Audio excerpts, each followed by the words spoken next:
Hello, welcome to Midlands Today with Suzanne Birdie and Nick Owen. The headlines tonight. They've held a 24-hour protest for 420 days. Now they're raising money to fund a legal battle to evict gypsies from their village.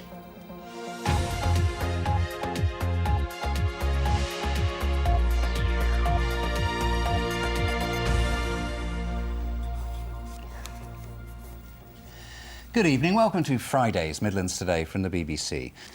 Now, it's a 24-hour vigil that's so far gone on for 420 days, and it's one campaigners say they'll continue.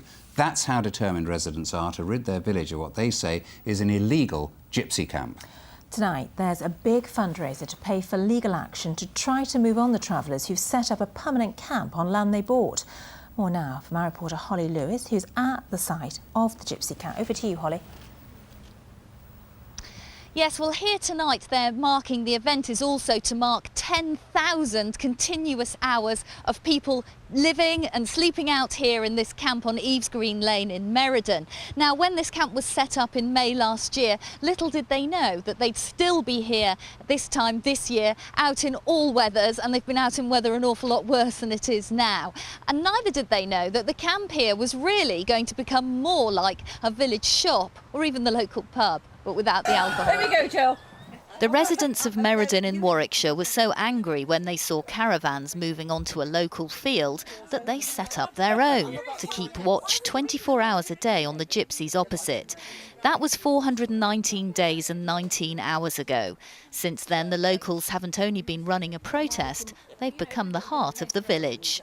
All the people from the surrounding area, we all know each other now, and we all take over from each other, get the latest news, not just on here, of course, then, you know, news of things happening far and wide. The round-the-clock protest was set up on May Day last year, the day after the travellers moved in.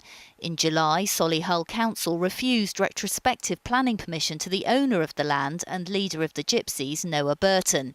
He appealed against the decision, and a public inquiry to settle the matter opened in March. It was adjourned and is due to resume in 2 weeks' time. I actually got quite a decent night's sleep, actually. There are more than 200 people on the rota, and tours of duty last from 1 hour to the 6 between midnight and 6 a.m. Each night we're watching all little birds come to the table and feed, watching the rabbits in the field.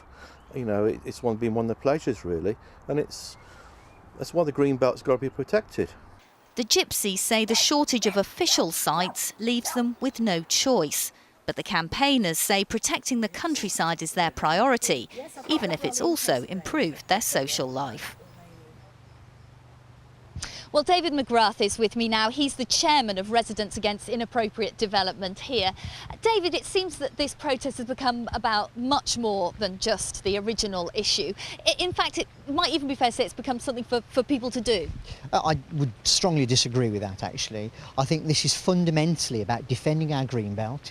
It's about campaigning until we've reversed an issue that we have here, which is to restore green belt land. We've seen a designated wildlife site devastated here. That's brought people together because they jealously guard and protect their green belt, and that's why we're here. Nothing more, nothing less. I mean, there is an amazing sense of a community spirit here, but could you ever see a time when perhaps the gypsies could be involved in this community as well? Well, the gypsies and travellers have been a long established part of this community. What we've got here is a group of developers who are trying to make good out of green belt lands, and that's really what we're opposing to, unauthorised, illegal development on this site. We've got no problems with people relating to their racial groups or otherwise. OK, thank you very much indeed.